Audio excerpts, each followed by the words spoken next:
Good morning, everyone. We're going to go ahead and get started. If you haven't grabbed a cup of coffee, go ahead and grab it. Have a seat. We've got a few open seats in here. Please feel free to go ahead and fill in. My name is Milton Jeffrey. I'm one of the community organizers here for 1 Million Cups, and I'm here with Stephanie and Anna. Good morning, everyone. Good morning. Awesome. Thanks again for coming to 1 Million Cups today. We've got a great lineup. Before we get started, do we have any first-time visitors here? Would you just raise your hand so we can see you? Wow, awesome. Well, welcome. Let's give them a round of applause. Thanks for coming out today. And can we see the hands of any of our 1 Million Cups veterans here every week? There you are. Thank you. We see you. For those of you that are new, let me tell you real quick what 1 Million Cups is. It's a program started by the Kauffman Foundation, whereas we have two presenters come each week. They talk for about 6 minutes. They tell us about their journey as entrepreneurs and about their businesses. Typically then we open it up to the audience for Q&A for about 20 minutes. That Q&A time is actually started by our expert panel, which I want our panelists here today to take a couple selfies here real quick first. Now, then stand up and just tell us who you are and your name. Hi, I'm Alex Altamari. I'm a general partner of the Collective Funds. We're an early stage venture capital fund here in Kansas City, investing only in Kansas City companies. Hi, I'm Ben Williams. I'm an assistant director at the Rainier Institute for Entrepreneurship and Innovation over at UMKC. I work mostly with student programs and getting students involved outside the classroom, and actually see quite a few of my students here today, so great. Thanks, Ben. Thanks, Alex. If you've got one of the handouts for our panelists, we've got all of their Twitter information here on the bottom right. Feel free to tweet at them and just kind of get to know them. A quick shout out before we get started to, I believe, the Kauffman Fast Track team is here today. Just welcome to 1 Million Cups. So before we get started, we want to bring up Alan Harris from Tune Takeout. And Tune Takeout creates live show recordings and sells them to an audience online. Let's welcome Alex. Alan. Good morning, everybody. Everybody can hear me fine? Awesome. Okay, I need a couple of volunteers. Stand up if you got a phone. Come on, come on, come on, come on. Stand up, stand up, stand up, get up, let's go. Okay, so what is Tune Takeout? Well, we record live music, we make really high quality downloads, and we sell them to the audience. What does that mean? Well, for the shows, for the artists, it means we help leverage their show and make more money with something that they're already doing. And for the fans, we free you from your phone. How many people, come on, you've seen them, annoying you and particularly right in front of you, right? Doing this at the show. If you give us $10, sometimes $15, sometimes a little more, $10 and your email address, you no longer have to do that. You will receive a download from us that's cut up into tracks. It's professionally mastered, and it sounds much better than this thing. So that's who we are. Thank you, volunteers. I appreciate it.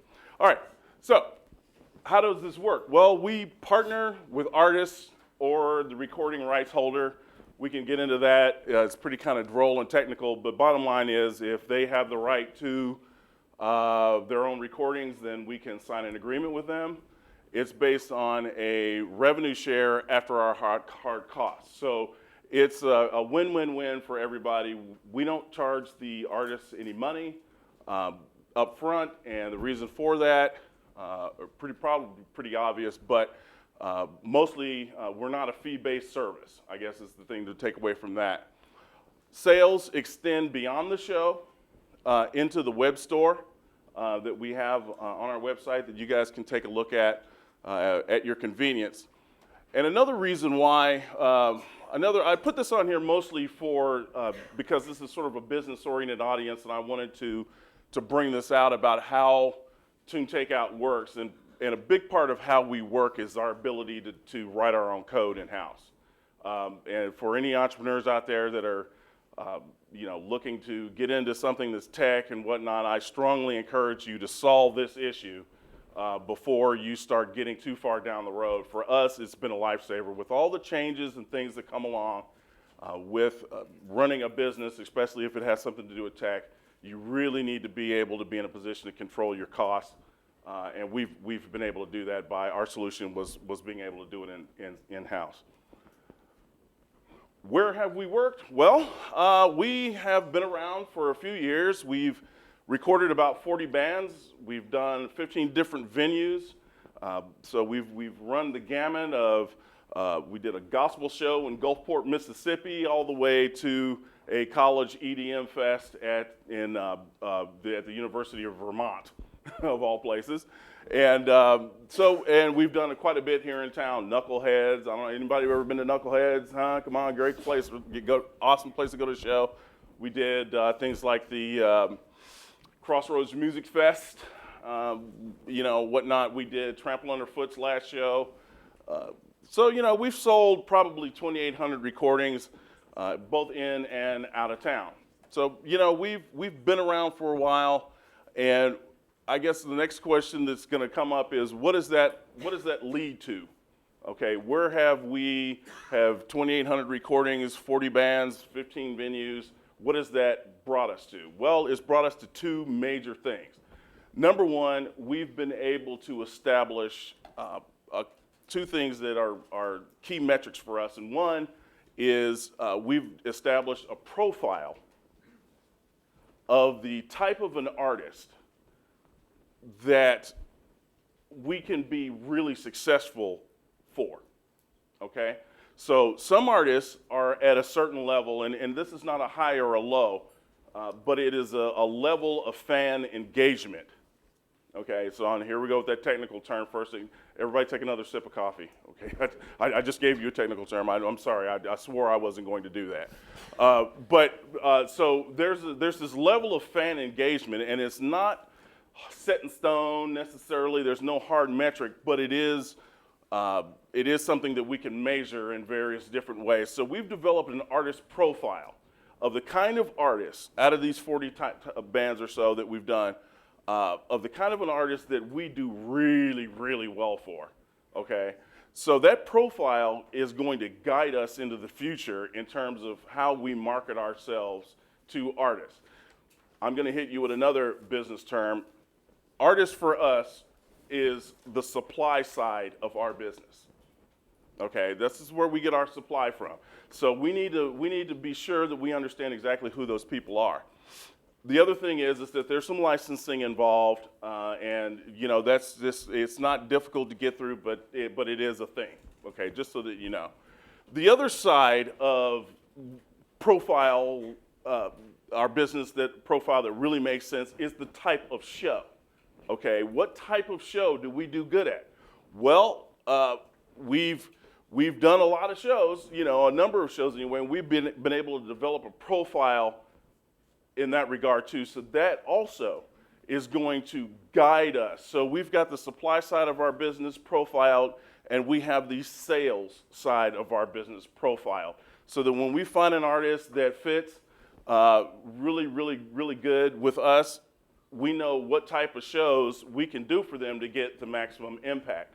And by that, what type of show, it really has more to do with their touring schedule versus where they play all of the time. If they play a certain venue all the time, if they don't play this venue, are they in town, are they out of town? So I'm not going to bore you with all of that, but those are the two things that we've been able to develop to this point, and how we are going to go forward is by identifying those artists and those shows.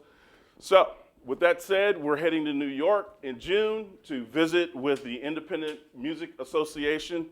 It's a trade group of 400 or so independent record labels, and we really hope to come back with, taking this profile with us, we hope to come back with some signatures. Thank you, Alan. We'll go ahead and open it up to our panelists to start with the Q&A, please. Sure. Just to kick it off, can you give us an idea of your background and how you got into this area? I love live music.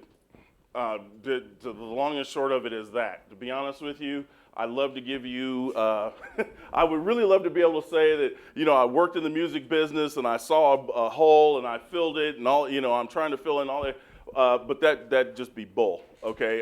The bottom line is I love live music. Concerts cost money, So I kind of came up with a way to provide some value to some artists that I knew at the time. And over the course of time, enough people asked me what was I doing and how could they get one that led to formate this business. So. My favorite part of these things was the part where you ran out of time. How can we help? So can you tell us a little about that? Oh, yeah. You guys didn't know you were going to have to go to work this morning, did you? Well, how can we help? How can you help? Well, first of all, I am looking specifically for some people to get involved on an advisory kind of volunteer. I'm going to call it a volunteer basis.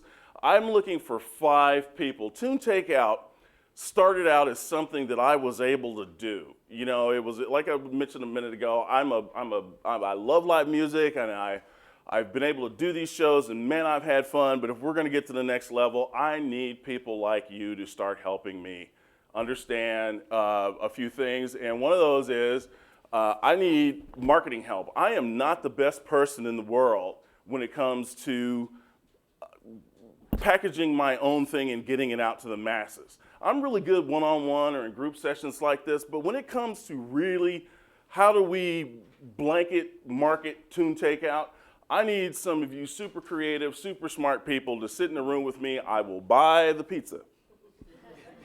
Now, how can you say no to free pizza? You can't say no to free pizza, so I'm hoping I can walk out of here with all 5, if not more, at least a couple, of people that would be willing to sit down with me and help me figure out a few things marketing-wise. No industry knowledge necessarily needed. Developer, designer, are you a developer? Are you a designer? Well, come join me. I have a beta, I'm almost ready to start beta testing our app. It is an addition to what we do at Tune Takeout, but it is not exactly. You don't need an app to buy a download, so this app actually does a few more things. I didn't want to kind of split the hairs this morning and or the baby and start talking about too many different things, but if you're a developer or designer, I would really appreciate your help as I go to beta test my product. And last but not least, if you're a social media guru, obviously, I'm just learning Twitter. I don't think I've angered anybody yet, but you know, so we can use some help in that regard too. Can you tell me a little bit about your equipment setup for any of these gigs? Sure. It's really interesting. You know, recording music is obviously not new. It is it's intuitive, but it is not automatic. Okay, so they're great tools. Basically, we have a laptop, we have an audio interface, and we have a software mechanism in between those. Depending on the venue, the system is pretty much the same. We usually pull right off of the board. It's smaller venues. Sometimes we have to mic it up, but that's very rare. And hopefully going forward with the artists in our profile, we won't be doing as many of those kinds of things. So what we do is we come off the board, okay? There's channels, feeds that come off the board, and we grab those in our audio interface and we put them into our software system, which is, if you want to know, called a DAW, a digital audio workstation. And it records it for us, and then we go about the business of mastering it and cutting it up into tracks. Typical show, 2.5-hour typical show will take me about 30 minutes to create a viable product. And before that sounds like not enough time or too much time, keep in mind that we are not creating albums. That is very important to understand. And our audience understands this, our fans understand this. We are giving you a better alternative than this.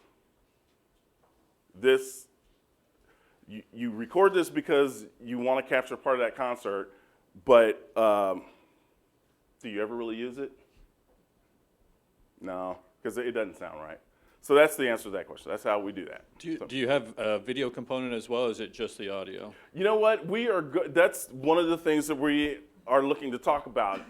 For our actual fans, let me tell you a little bit about what people do with our product. They buy it at the show.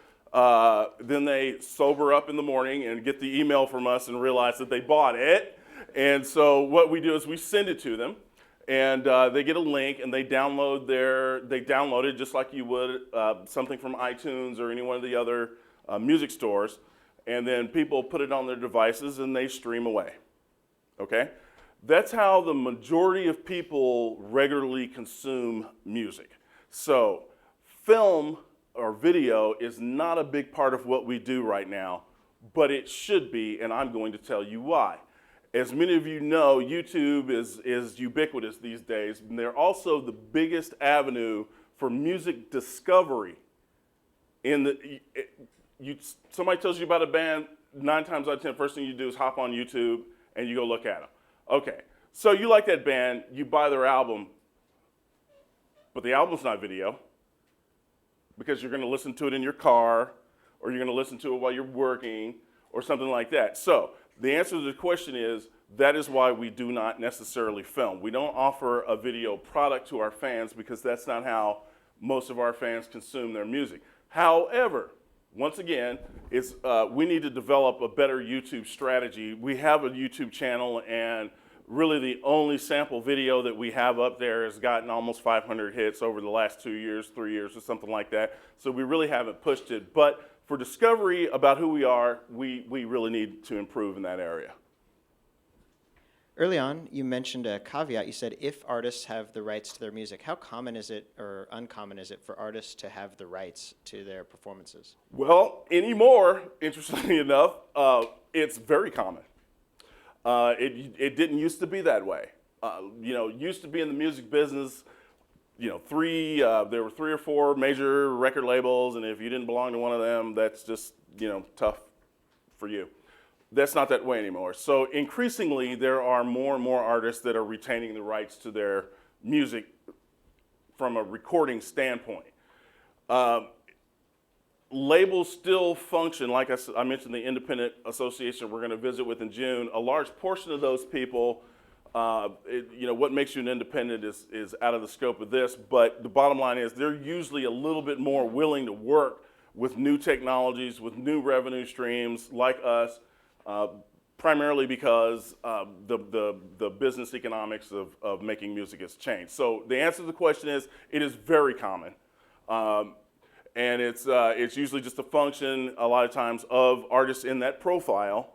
Usually the bigger an artist is, the more likely they are to be signed by a label, independent or otherwise.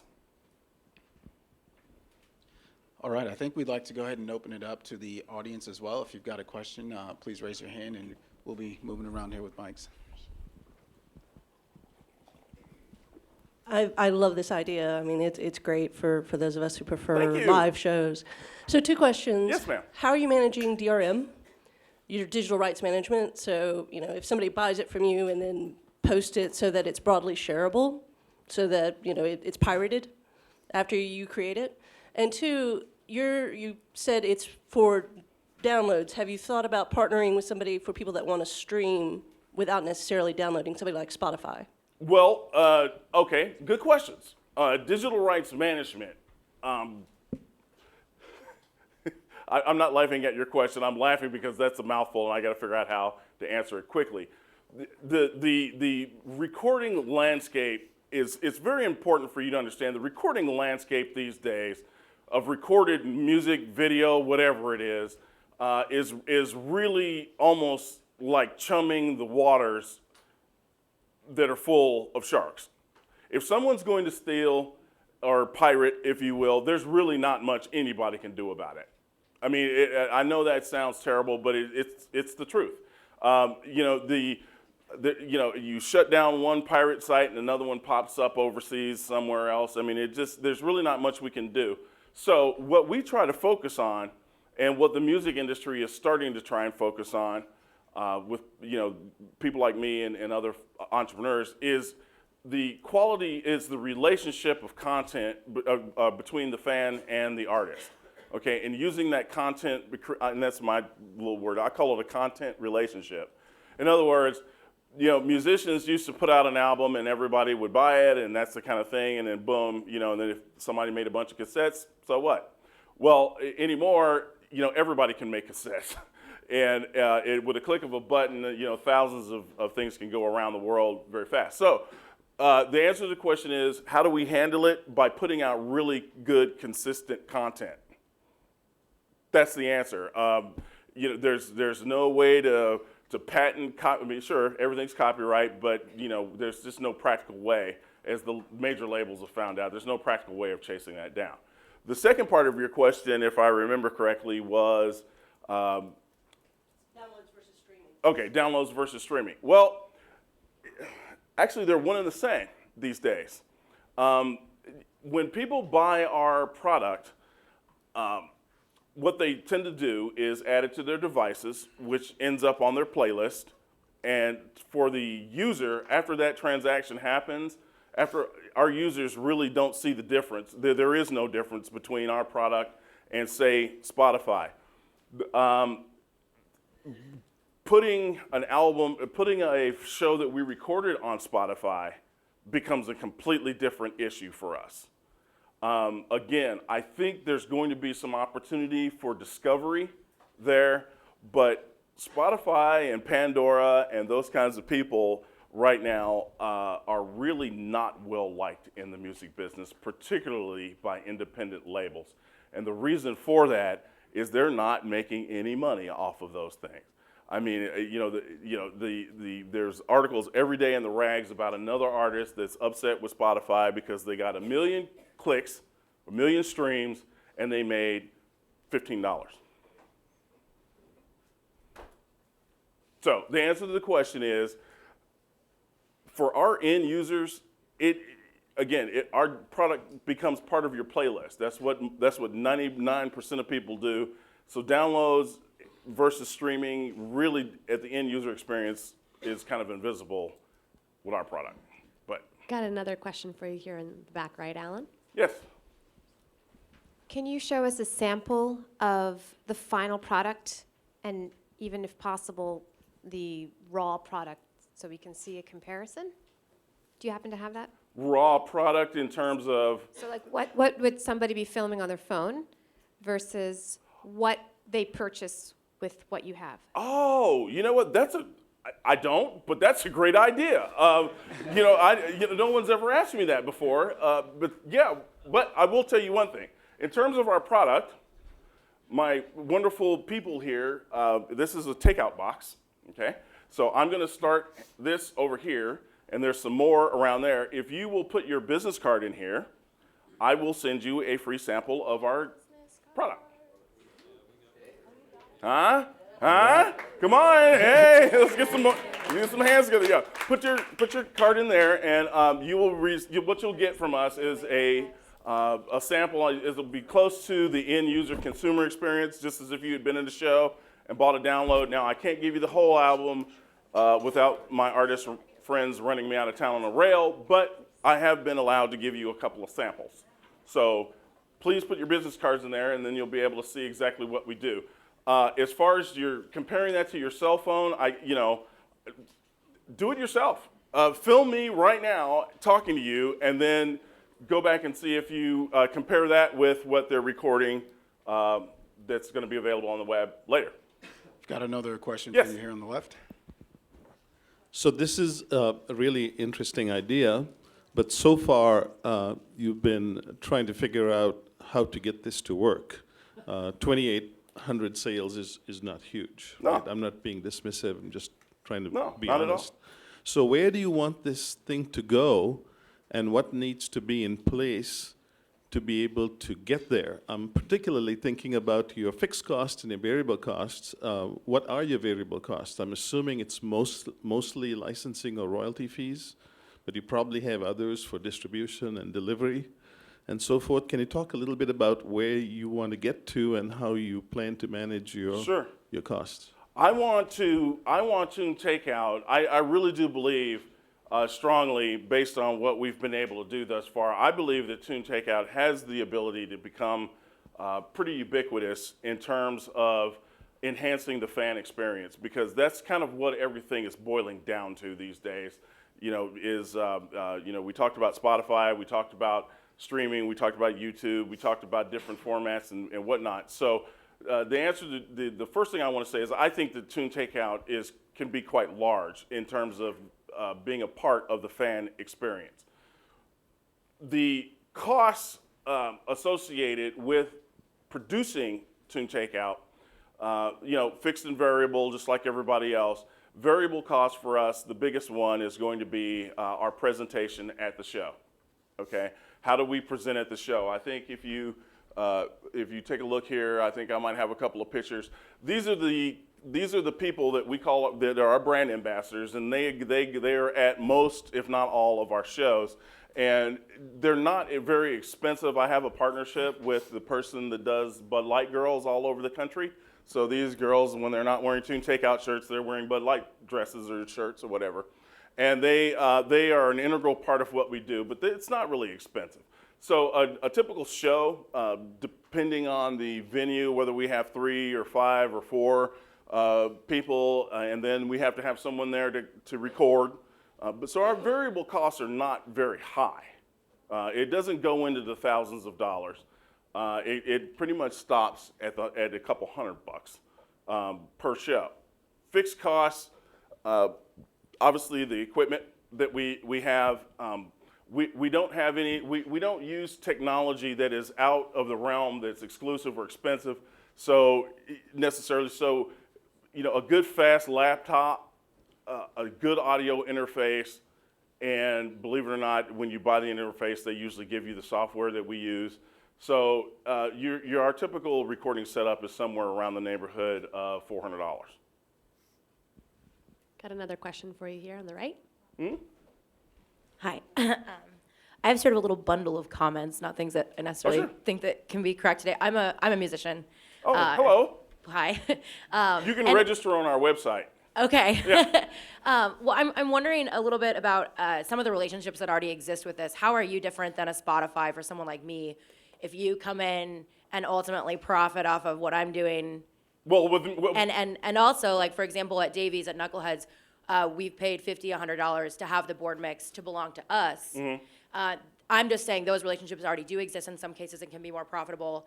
And the music then belongs to us. We also have the ability, our artists able to say, we flubbed that song. We don't want that released. We said something totally politically incorrect, right. and we don't want that at the beginning of the cut. Right. Things like that.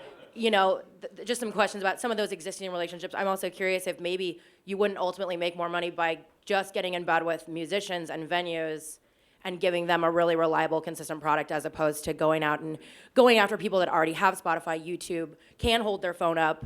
You know what I mean? And some of that phone holding it's the instant gratification. It's Sure. not, I want to hear this all tomorrow. It's, I want to tell my friend I was here. Sure. Here he is. Here they are. It was great. Sure.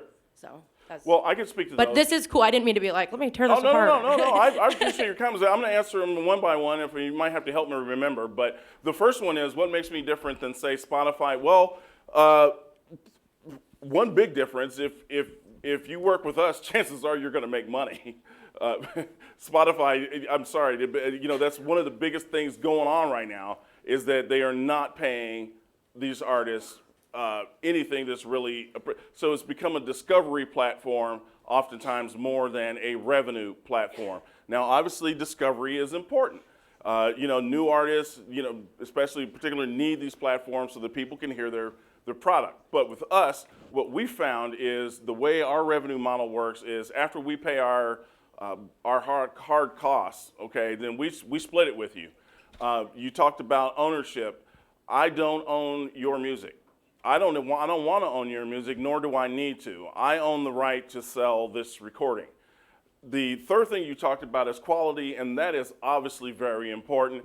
And, things get said, especially in between songs. There's the guy that's been drinking all day up in front. He makes his way onto the microphone too. That's why we don't turn over a raw product to that's why we're not a board mix. Okay, we actually put a human being in between that raw recording and the finished product, so that we can filter that stuff out. But as an artist, you get the opportunity, but you have to do it quickly. But you get the opportunity to listen to the product before it goes out the door. But I'm gonna ease your concerns real quick by saying this: there is nothing worse than a crappy recording. If we don't think if we don't think that this recording works, we don't send it out the door, and because that would just kill our credibility altogether. Oops, 2-second delay. Great job, Alan. Appreciate it. Thank you. I know you shared your slide with us. Do you want to reiterate the ways that we can help, as a community, can help you? Sure. Yeah, let me put that back up here again. So anybody that missed this, please pay attention right now. Okay, so I need 5 or 6 people. 5 people, 6 people, 3 people, 5 people to volunteer with me to eat some free pizza and help me brainstorm some marketing ideas. And again, if you're a developer or designer, I'd love to talk to you about helping out with our beta test, particularly from a platform-specific angle. And if you happen to know, if you happen to be one of these social media gurus that know a lot about Twitter for ads and that kind of things like that, ads for Twitter or whatever, I would love to talk to you as well. Fantastic. Thank you. And if you guys have those blue takeout boxes, if you want to bring them up here. Yeah, you can I'll be hanging out up here, so you can bring them up here. Thank you. Thanks, Alan. All righty, guys. Couple of quick announcements for you on this beautiful Wednesday morning. First, Co-working Wednesdays. That'll be kicking off, actually started at 10, so that'll start at 10 right after 1 Million Cups over at ECJC. We've also got another event at ECJC today at 10:30, so you can register online for that if you want to head over after this event. Building financial models that win investors. The KC Roundtable Breakfast will be tomorrow morning. That's for young entrepreneurs. That's at Etc. Guild It, again, this Thursday here at Kaufman. And then the Startup Boot Camp is going to be Tuesday, April 26th. So that's next week, 6:30 to 9:30. And last but not least, Startup Weekend for education. That'll be through the Lean Lab. And we'll be at Think Big Co-working, and that starts Saturday, April 29th through May 1st. So take a look at those events. Let us know if you have any questions. And another event, we've got the wonderful Matthew Marcus here to tell us about. Thank you. Thanks, Ann. Good morning, 1 Million Cups. My name is Matthew. I'm with the Kansas City Startup Village and now the Kansas City Startup Foundation. And hopefully many of you know that in 1 month from today, 1 Week KC kicks off. That is our week-long celebration of entrepreneurship here in Kansas City. It's an exciting week, all sorts of great events. The kickoff event is the Kansas City Startup Crawl. It is the 3rd time we've done this Kansas City Startup Crawl. Essentially, it is a one-night tour of Kansas City's awesome startup and entrepreneur community. Travel around and visit many of KC's finest startup hubs on shuttle buses that will continuously circle from stop to stop throughout the night. Meet and network with community regulars and new arrivals as you learn about KC-based startups. We project over 100 will be showcasing. Meet the founders, ask them questions, and get inspired. Everyone curious about startups is welcome. In fact, we encourage you, who are already regular parts of our community, to invite friends, family, and colleagues who might be interested in plugging into our community. This is a chance for us all to help our community grow and prosper. The Startup Crawl KC is a great opportunity for everyone to share their stories, extend hospitality to one another, and enjoy a night filled with serendipitous collisions, co-learning, and community. Now, before I get any further, I have to give a shout out to our sponsors because without them, this event does not happen. So thank you, thank them if you see them. Sherpa Innovations, EBCFO, Siegfried and Bingham, Device Shops, TriNet, Launch KC, and the Kansas City Startup Foundation. We are looking for more sponsors to help pull off this nonprofit event. So if you, your company, or anyone you know might be interested in getting involved, please let me know. So the locations, where are these shuttle buses going? We've got Device Shops.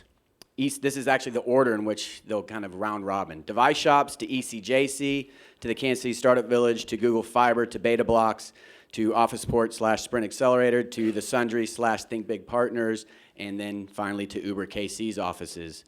So again, we've got a bunch of startups who are already signed up to participate and showcase. If your startup wants to showcase, please go to the startupcrawlkc.com website. You can register there easily, and we'll find a spot at one of those locations so you can showcase your wares. There are extras. So Tesla is going to be involved. If you want to ride in a Tesla, they're going to be popping people from stop to stop. So if you don't want to wait for a shuttle bus and there's a Tesla waiting, boom, get inside and go. Want to ask a lawyer or investor questions, they'll be there at Device Shops ready to answer and help you out. Need a quick pick-me-up as you onboard or depart the buses. Red Bull's going to be there passing out their products, keeping everyone hyped up and energized. So quickly, the timeline. The crawl goes from 4 to 10 p.m. When registering on the website, you'll select your starting location, and we'll be sure that the shuttle bus gets you back there by the end of the night so you're not stranded anywhere else. Now, this is the one thing that I'm most excited about, just to sum it up. The after party. So every crawl has always kind of had an after party, but this is one that we really put a lot of thought into. So this goes from 9:30 p.m. to 1:30 a.m., and it's going to be what I think is the first startup community concert at a venue that we all know and love, Crossroads KC. So, if you guys know where that is, behind Grinders. Fantastic venue. We're going to have a band, maybe two. We'll all go there. It'll be a good time. We're going to invite the whole Kansas City community at large to join us, so it's basically going to be a huge party. Good times. Okay, so it's a free event. Go to oneweekkc.com to register. Be sure to spread the word via your social networks, and the more people who participate, the more fun. Thank you. Thanks, Marcus. And we've got another wonderful guest this morning. We have Lauren here from the Lean Lab to tell us more about their startup weekend. Hi. I just said I did live music, but when I have to speak in front of people, I get really nervous. So my friend told me I should sing, but I'm not going to do that. I work with the Lean Lab. We are an education innovation startup. We're partnered with 4.0 schools out of New Orleans, and we are doing our second iteration this year of Startup Weekend Education. Some of you may have received unsolicited emails from me. I just want to make you guys aware of it. It's at Think Big, which you're probably familiar with. April 29th. We need pretty much anybody. If you think that you belong there, there's a place for you. We want educators, tech developers. We want parents. We're going to have students there as coaches as well. So we really believe that it kind of takes the community to come up with the solutions that we need. We do have, it's also possible if people can't commit to a whole weekend, obviously, oftentimes. So we have Friday night pitch tickets available for $10, as well as Sunday night. You can come and see the winners. So if you just want to kind of peek in and see what it's all about, that's totally possible. If you want to go and you're short on money, chat with me. I've got codes. I have flyers with me if you're interested. If you know a passionate teacher, if you have an idea for education, if you have a problem and you want to hear some ways that you can maybe work on it, this would be a great opportunity for you. So again, April 29th through May 1st at Think Big, and it's being put on by the Lean Lab. You can find out more from me, theleanlab.org, etc. Have a great day. Thanks, Lauren. Okay, really quick. If you've been to 1 Million Cups 10 or more times, stand up. Beautiful. And Mug Club winner of the day is this fine gentleman. Oh, wait, have you won a mug yet? No. Okay, you're in. And would you give us 10 quick seconds about why you come to 1 Million Cups and what you love about it? Hi, I'm Steve Stryker, and I'm an attorney here in town, and I do help startups with corporate formation and other legal advice and business. I'm formerly with Sprint for several years, and I love 1 Million Cups. It's a great place to meet people and hear some new jazzed ideas and hear stuff like Alan's great presentation this morning, so I really enjoy it and appreciate the fellowship of 1 Million Cups. All righty. And next up, we have Guy Townsend. He'll be our second presenter, and he's going to talk to us about My Majors. Thank you very much. Improving college completion rates has become a national priority. Too many students start college, accumulate debt, and drop out with no degree. Our mission is to help students discover their best fit major in college, choose the right college, and graduate in 4 years. And by helping students, we help colleges solve 3 major problems they face. One is recruiting students, retaining students, and graduating students in 4 years. Colleges and universities spend over $8 billion a year to seat their freshman class. To turn around the second year, only 30% of college freshmen don't return their sophomore year, which translates to $24 billion a year in lost tuition. What does this look like for an average college or university, like a Baker University, an Avila University, or William Jewell? They're recruiting 300 students and spending about $1 million to get the job done, only to turn around and lose 90 students sophomore year, which translates to $2.2 million in lost tuition. But those students aren't coming back sophomore, junior, or senior year. So this is a $6.7 million problem, and it happened the last 3 classes. So the total effect is about $18 million. For a tuition-dependent school, this is a crisis. Students are very unsure about their major choice and selection. The ACT did a major study in the last couple of years that students are very uncertain about their major choices. The Penn State has found that 50% of their students are changing majors. The result is only 39% of starting freshmen have a degree in 4 years. Only 60% have a degree in 6 years. And at a community college level, it's even worse, where only 25% of the people who enroll at a community college receive any kind of certificate or degree. So there's a real critical need for proactive advising, but limited resources to get the job done. There are a lot of studies out there that there's a big connection between starting with a motivating goal, a plan, a declared major that fits, and graduating on time.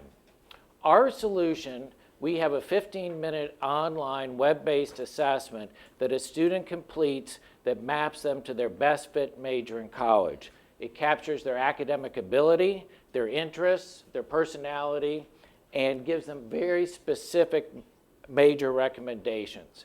So the question is, does this work, this 15-minute online assessment? Over the last 6 years, over 1 million people have come to our public website to complete the My Majors interview. We partnered with the National Student Clearinghouse, which monitors and tracks student performance and outcomes in the United States. About 99% of the colleges and universities report semester by semester enrollment. What we found was students who completed My Majors had 11.3% greater four-year graduation rates than the national average. If they were African American or Hispanic first-generation students, that jumps to 20% greater outcomes. So the program really works.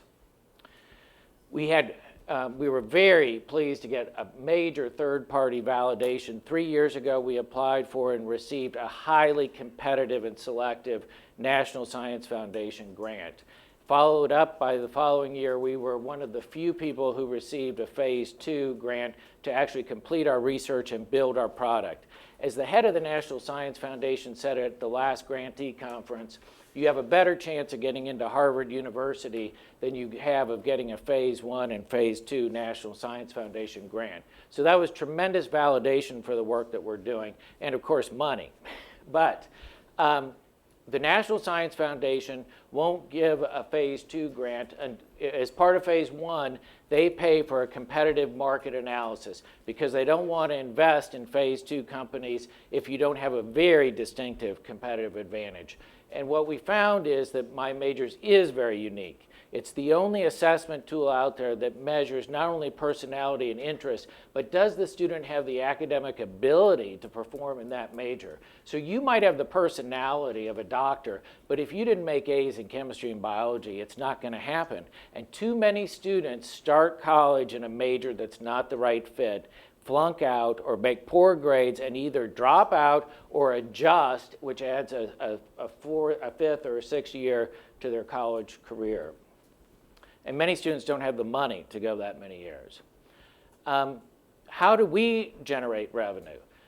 We have a private label version of the program that we customize for colleges and universities. So students take it and it maps directly to the majors offered. So like William Jewell College in Liberty, Missouri, they offer 45 majors. So we map the best fit major of their 45 for the student. Colleges use this in their first year experience program. They use it for all the incoming freshmen. Many schools are using it for prospective students so they can visualize what they would study at their school. And of course in the advising department for undeclared upper class students. But the other aspect of our business is we have over 400,000 unique visitors a month to our public website of students researching colleges, careers, and majors.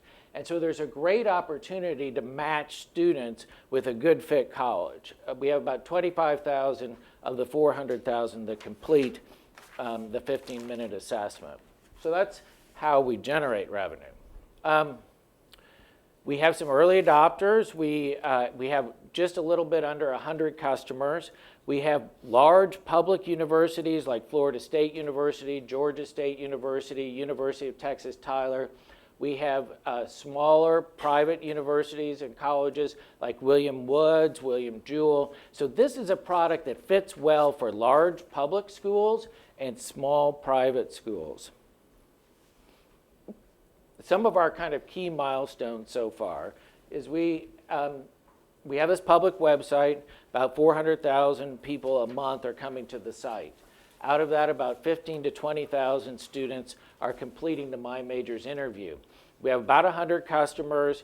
We're getting close to $1 million in revenue.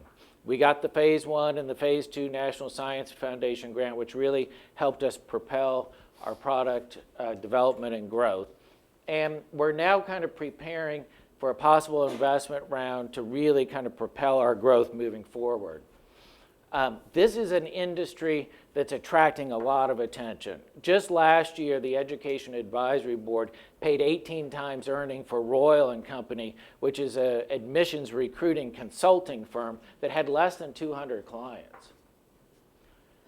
So what are our growth strategies? We're kind of focusing on, do we grow organically, kind of financing our own growth and pay as we go?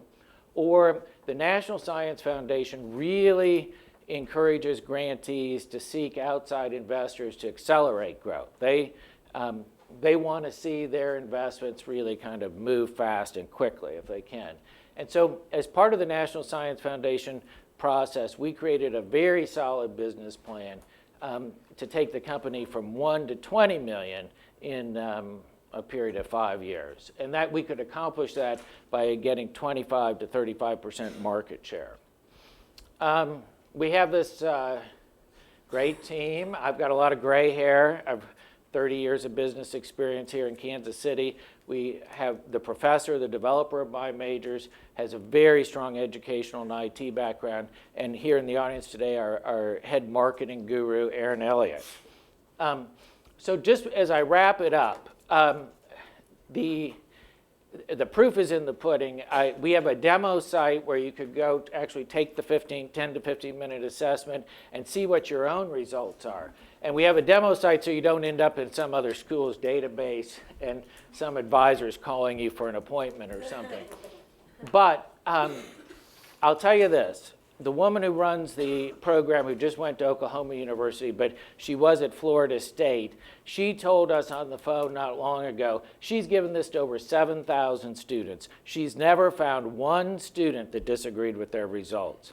She's found students that don't like their results because their parents said, you should be an engineer or a doctor or an attorney. But the fact is, that's not a good fit for them, and they won't be successful. So I'll conclude my presentation. Thank you so much. We're going to start with our panelists. Can you just talk about, are the results solely based on the student survey, or does it link to high school transcripts or anything like that? Does the academic record go into it, or is it just that survey? So students input, about 300 data points are collected in the survey. So they input their grades in classes, their ACT scores, their SAT scores, and also their like or dislike of the class. So you may have a straight A student, but if they didn't like chemistry or biology, it'll start weighting down some major options. So it's completely based on... It's self-reported. Self-reported, okay, perfect. Can you tell us a little bit about your sort of sales team and the sales cycle and what that looks like? Well, up until October, we were very focused on selling the recruiting package. And I think what we found is that when we go to these national conferences, the admissions departments at these schools, there are over 400 vendors trying to sell them recruiting programs. And it's very hard. They have vendor fatigue. And so we kind of pivoted and started in October marketing to the president, to the provost, to the head of advising. And what we find is they don't have the same vendor fatigue, and they're very concerned about retention and graduation rates. The president is probably having meetings a couple of times a month of how they're going to improve those numbers. And so it's interesting. So when we started that route, and since October, we have about 20 private label versions of the program. And Out of that, about half of those people bought recruiting because you say to the provost, we have a 45-minute demonstration call. We suggest you have the vice president of enrollment management in on the call too. And when the provost calls him to come into the meeting, they come. And they usually buy. So we have 4 salespeople. It's, in any kind of, if we're going to eat tonight, we got to kill something today.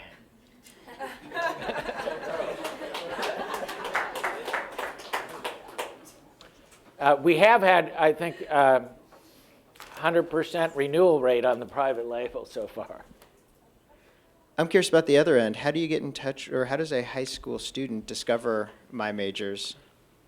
This is very interesting, and this is one of our major challenges, is to increase the number of high school students completing the assessment.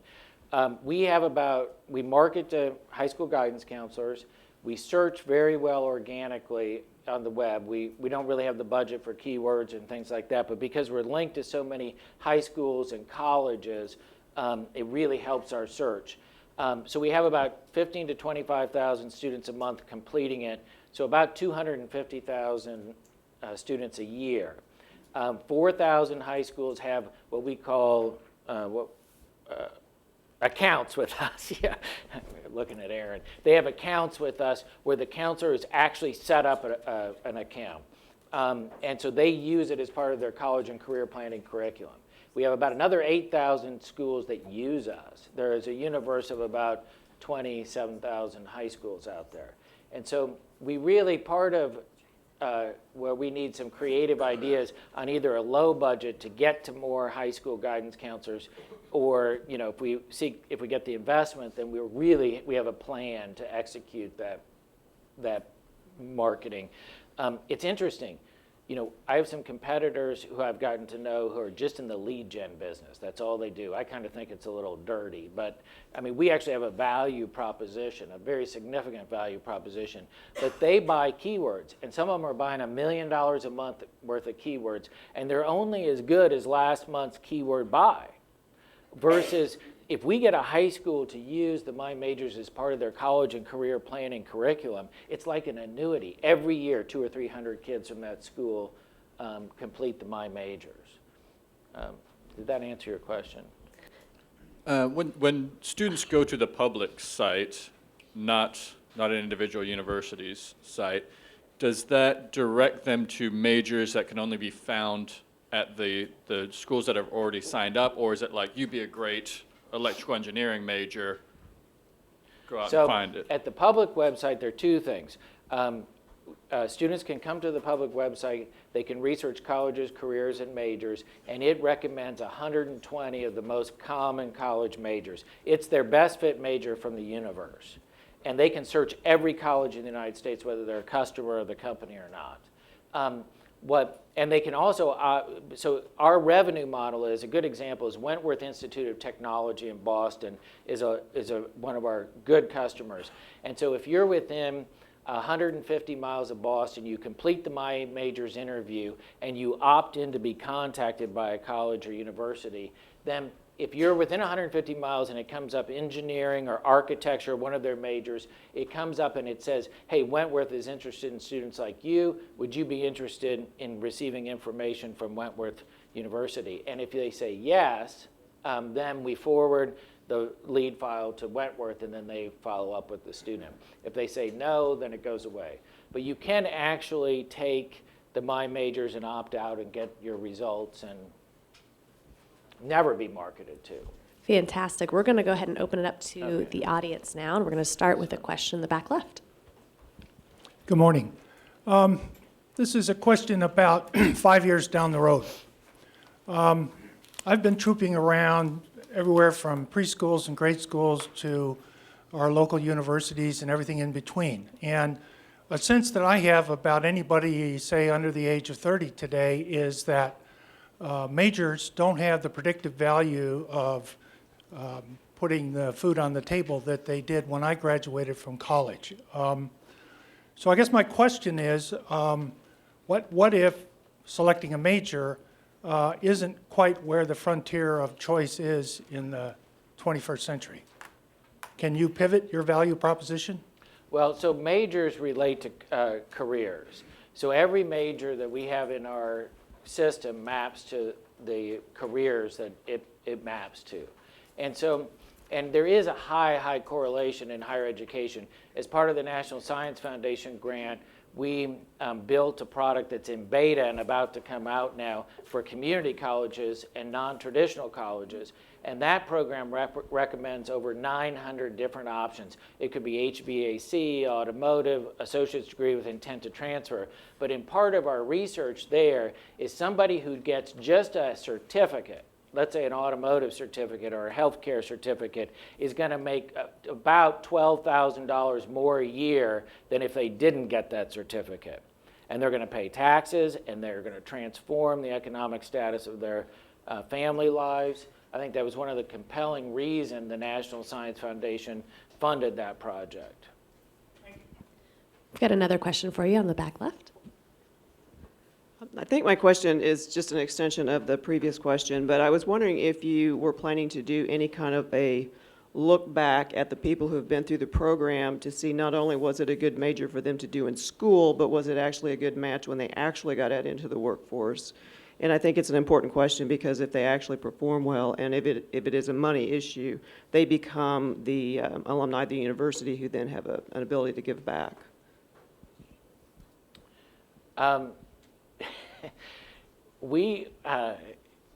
There aren't enough hours in the day, but this National Student Clearinghouse research study we completed, the sample came back.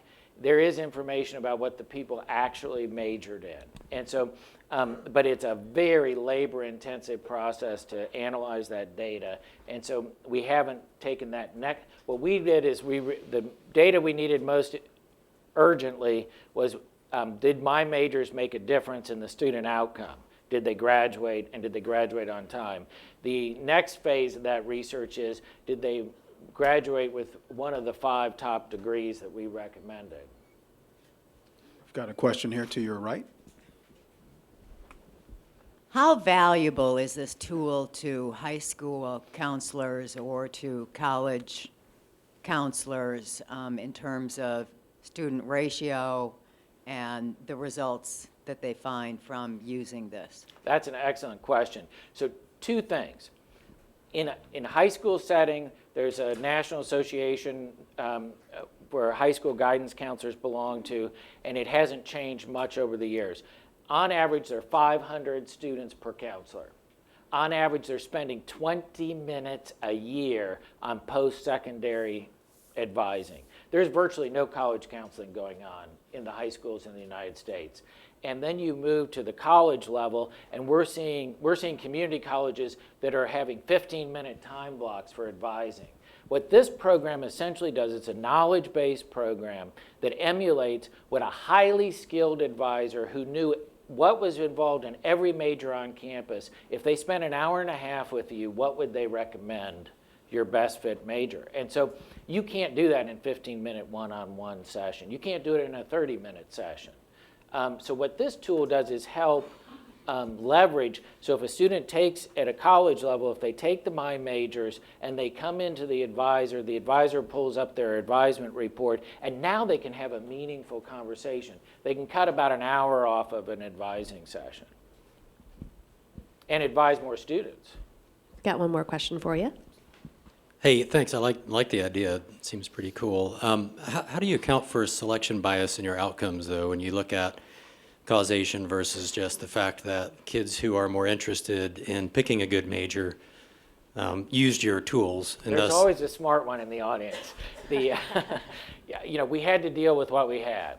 And so I'm just going to say roughly half of the group are probably people who their high school guidance counselor made them take the My Majors as part of the career and planning curriculum. And the other half, as you say, were self-selected. But all we had was a database of 1 million people who completed the interview, and we needed to be able to figure out what the outcomes were with that group. So that'll be an ongoing thing. But so you're right, there is some bias to the research. Guy, great presentation. One final question for you. What can we do as a community to help you? Well, one of the hardest things for us to do is spread the word. So if you have students in high school, to tell your high school guidance counselors about this. I mean, we really need help with guerrilla marketing. I mean, we're doing this on a shoestring budget. We were very lucky to get this National Science Foundation grant, and they let you use 40% of it for overhead. So that helps get this thing doing. But we really, we're very motivated to move this needle, and the more people talking about this, I think, when I run into people out in public and I say 39% of starting college freshmen will have a degree in 4 years, they look at me like I'm crazy, but it's a reality. And it's almost a crime to go to college and accumulate that debt and drop out with nothing. No degree, and you've got student loans to pay off. And I think we're just one piece of solving that puzzle. Kids leave college because they didn't like their roommate. They broke up with their girlfriend. But let's not be because they started down, they thought they want, at the Kauffman Scholars Program here, they use the My Majors program. These are all first generation high school students, and all their aunts and uncles who never went to college are saying, you need to be an engineer, you need to be this, but they don't really have the academic ability to be successful. So you take a first generation student, it's going to be hard enough for them at college, so don't saddle them with getting involved with a program that doesn't fit their ability and their interests. But if it does, there's a lot of other research out there that if a student has a motivating goal and a good fit, even if money becomes an issue, they'll figure it out because they know why they're there and they're having success. So, Guy, thank you so much for the presentation. Let's get that applause.